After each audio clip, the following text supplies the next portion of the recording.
the members of the Fourth Estate. I'm Professor Fred Ogola. I am among the conveners of Concerned Citizens Movement that convened the launch of the bill that was to be launched yesterday, called Mwananchi Bill. Mwananchi Bill answers the question of what is called the what. What were we launching? We're launching Mwananchi Bill that gives citizens the direct power to recall the president directly without passing through any other constituency. Remember, the current constitution of Kenya gives sovereign power to the citizens according to Article 1, but does not give them this power to recall the president directly, because according to our election, we do it using universal suffrage. But we have no universal suffrage to recall the president because we use a secondary constituency, which is parliament, among other institutions. And we have done a lot of research and found out that we made some provisions in the Constitution of Kenya which were nugatory, which means you cannot enforce them.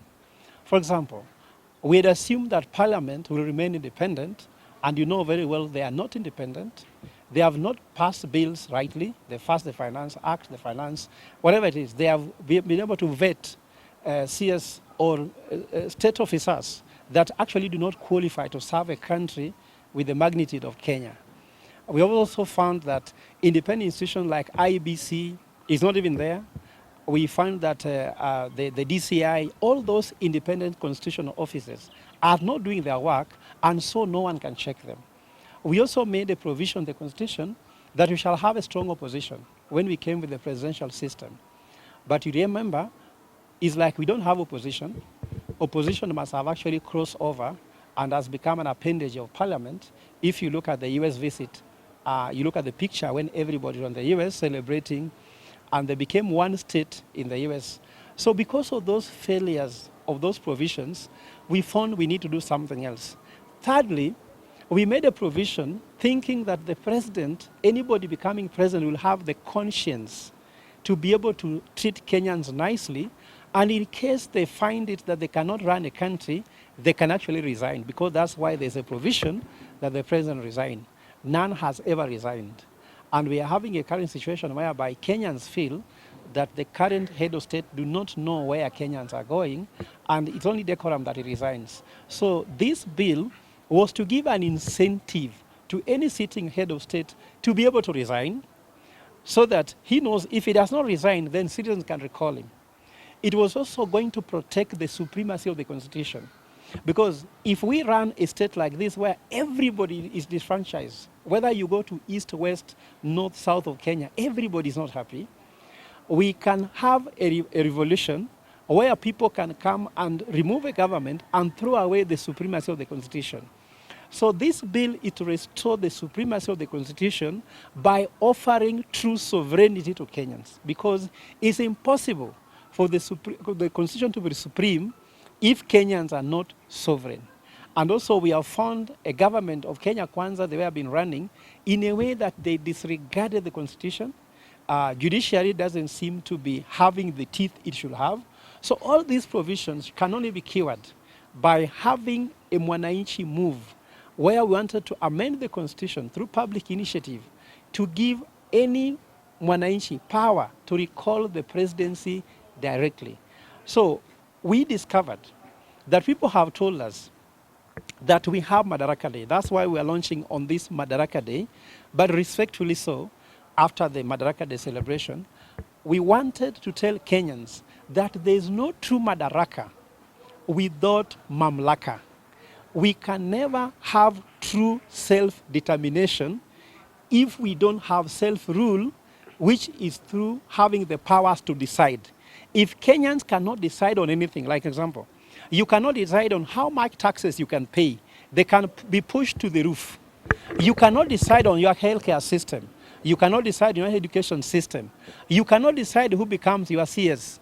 You cannot decide who becomes your PS.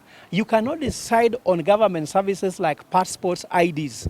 Then we discover that Kenyans are not sovereign, and therefore it is actually useless to celebrate Madaraka Day when you have no mamlaka.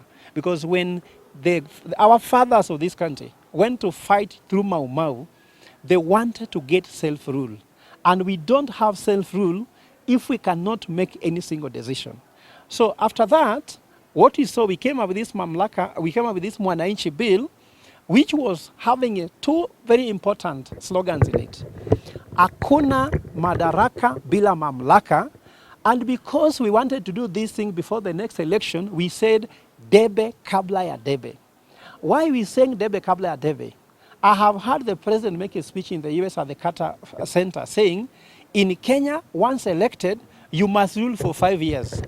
Not forgetting that Kenyans might not be happy and recall you.